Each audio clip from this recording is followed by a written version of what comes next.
यह है दिल्ली की रहने वाली वायरल गर्ल काजल, जो बचपन से ही पुलिस अधिकारी बनना चाहती थी। उसकी आंखों में एक सपना था समाज में न्याय और कानून व्यवस्था बनाए रखने का। लेकिन जब उसके पिता का अचानक देहांत हो गया तो उसकी जिंदगी पूरी तरह से बदल गई। परिवार की जिम्मेदारियों का पूरा बोझ काजल के कंधों पर आ गया।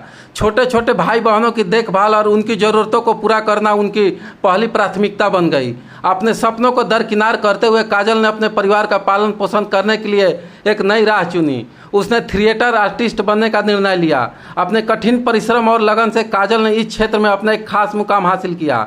आज काजल सोनपुर मेला बिहार में थिएटर में अपने शानदार नृत्य प्रदर्शन से दर्शकों का दिल जीत रही है। अपने परिवार के लिए उसने अपने सपनों की कुर्बानी दी, लेकिन अपनी मेहनत और काबिलियत से उसने थिएटर में एक नई पहचान बनाई।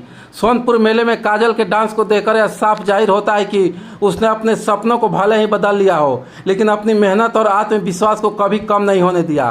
काजल का यह सफ़र उन सभी लोगों के लिए प्रेरणा स्रोत है जो अपने जीवन में किसी न किसी कठिनाई का सामना कर रहे हो।